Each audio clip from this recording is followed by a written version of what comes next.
So far, we have learned what a polynomial is and how to find the zeros of a polynomial. If the polynomial has a value 0 for some value of x, then the value of x is called the zero of the polynomial. Today, we will learn how to divide a polynomial by another polynomial. It has some useful applications. For example, a polynomial may have many zeros. Let us say you found one zero. It can help you find other zeros. It can also be used to check if a message was received correctly on a computer network. We will first review integer division. It will help us understand what polynomial division is. If we divide 15 by 6, then the quotient is 2 because 6 goes at most 2 times in 50. 6 times 2 is 12. 6 times 3 becomes 18, which is bigger than 15. So the quotient cannot be 3. So it is 2. Now 12 plus 3 is 15, so the remainder is 3.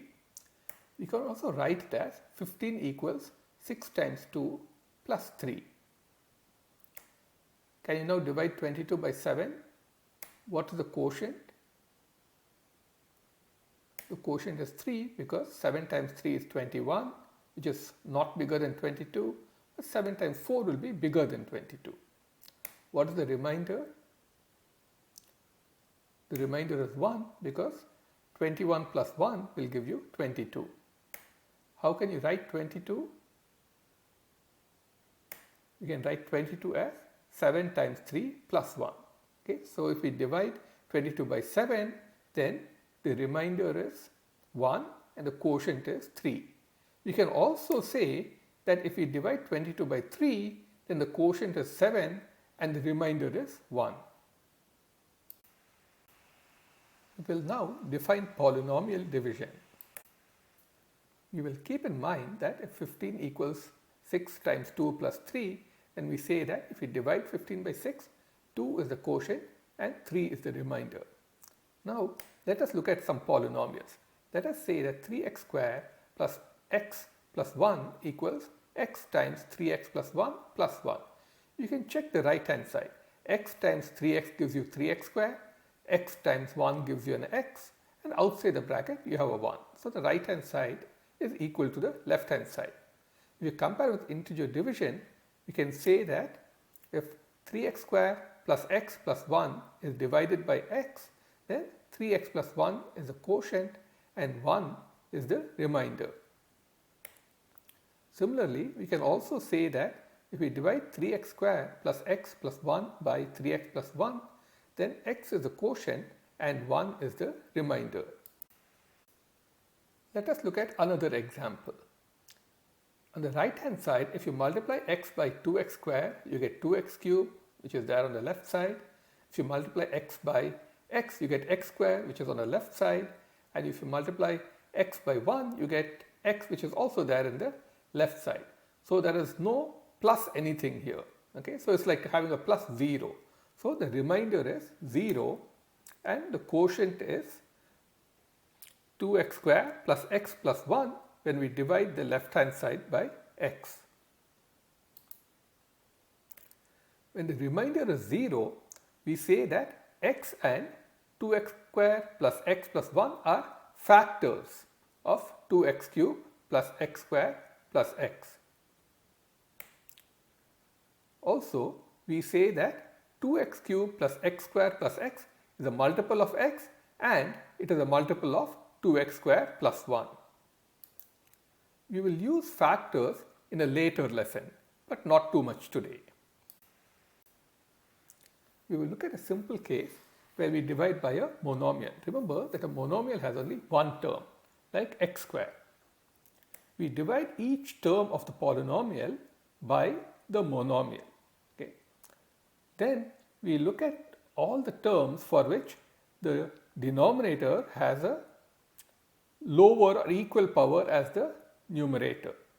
So 2x cubed by x squared, the numerator has a higher power than denominator.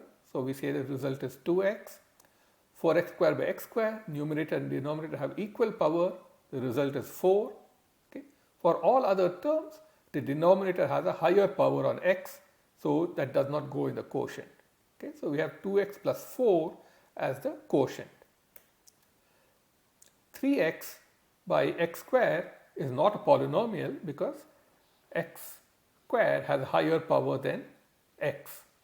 Okay, and similarly 5 by x square is not a polynomial by itself, so it cannot 5 cannot be divided by x square. Okay, so 3x and 5 go in the remainder. So the remainder is 3x plus 5. Let us do one more example. Here we have to divide each term by 2x square. Okay, so what is the quotient?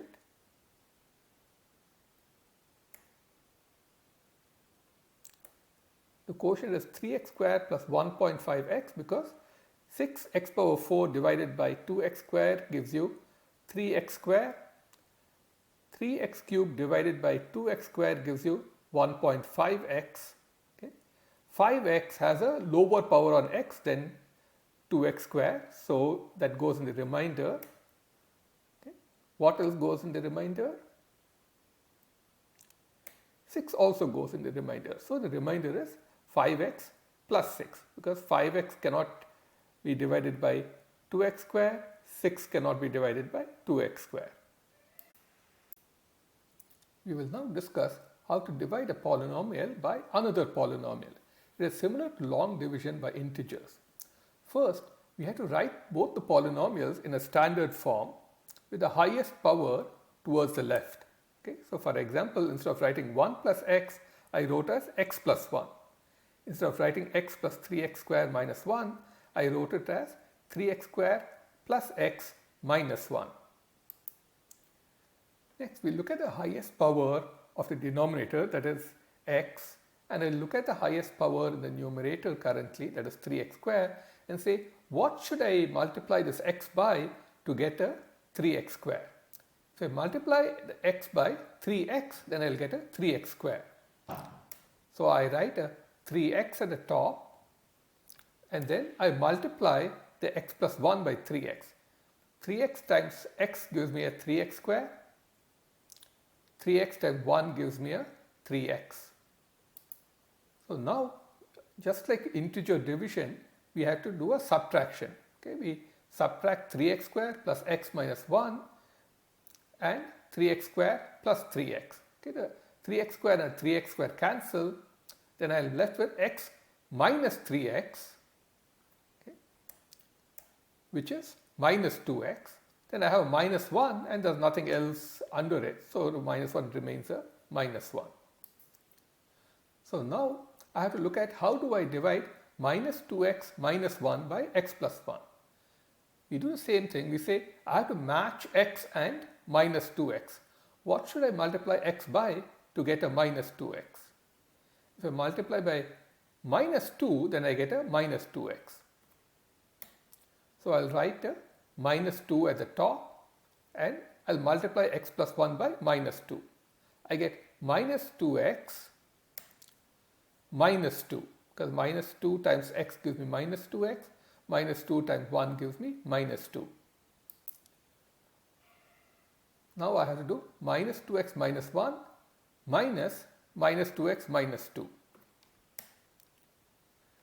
Minus 2x minus minus 2x will be 0. Always the leftmost term will become 0.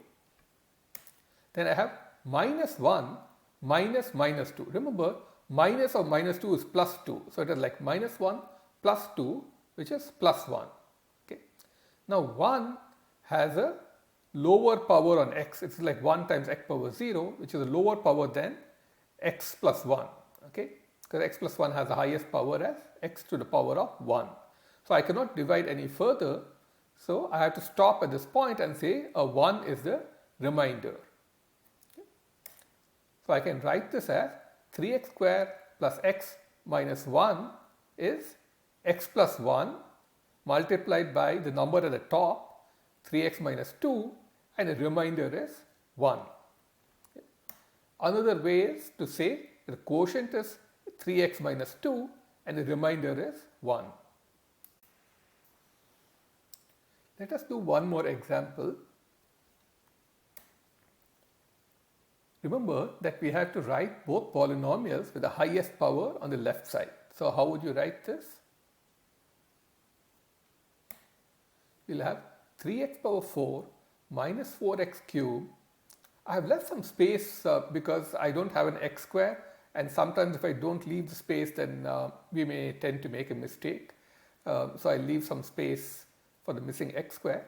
Then minus 3x minus 1. You can see that all the higher powers are on the left side, lower powers are on the right side. Then I have to see what should I multiply x by to get a 3x power 4.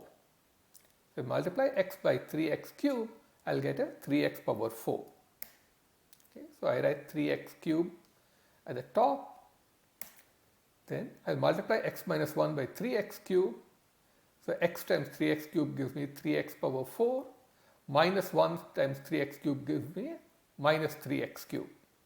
Now I have to subtract the two polynomials. Okay. The 3x power 4 minus 3x power 4 gives me a 0. Minus 4x cubed minus 3x cubed is minus 4x cubed plus 3x cubed. Okay, so that is minus x cubed. Then the remainder of the polynomials are just written below because there is all 0 terms in the second number. Now we need to divide minus 3x. Now we need to divide x cubed minus 3x minus 1 by x minus 1. You have to check x times what will give me minus x cubed. Okay. X times minus x squared will give me a minus x cubed. So we write a minus x squared at the top, okay, and then we multiply x minus 1 by minus x squared. So minus x squared times x gives me a minus x cubed, minus 1 times minus x squared gives me a x squared. So now I have to subtract the two polynomials. Okay. The minus x cubed and the minus x cubed cancel. Remember, I have a 0x squared here, so 0x squared minus x squared gives me a minus x squared. Okay. And then minus 3x minus 1 has nothing under it, so we write it as it is. Now I have to divide minus x squared minus 3x minus 1 by x minus 1. Again we ask ourselves, what should I multiply x by to get a minus x squared? I should multiply x by a minus x. So I'll multiply x minus 1 by minus x, and I will write a minus x at the top. Minus x times x gives me a minus x squared. Minus x times minus 1 gives me a plus x. So I'll subtract the two polynomials. Okay, minus x squared and minus x squared cancel. Minus 3x minus x becomes minus 4x, and I have a minus 1. Okay. Now I have to divide minus 4x minus 1 by x minus 1. I have to ask myself, what should I multiply x by to get a minus 4x? I have to multiply by minus 4. Okay. So now I multiply x minus 1 by minus 4, and I get minus 4x plus 4. If I do the subtraction, I get minus 5, which is a remainder. So I can write 3x power 4 minus 4x cubed minus 3x minus 1 as x minus 1 multiplied by 3x cubed minus x squared minus x minus 4, and the remainder is minus 5. Okay. So I can write the quotient and I can write the remainder. Let us recollect what we have learned today. We have defined what polynomial division is. We learned how to divide by the monomial, and we learned how to divide by a general polynomial.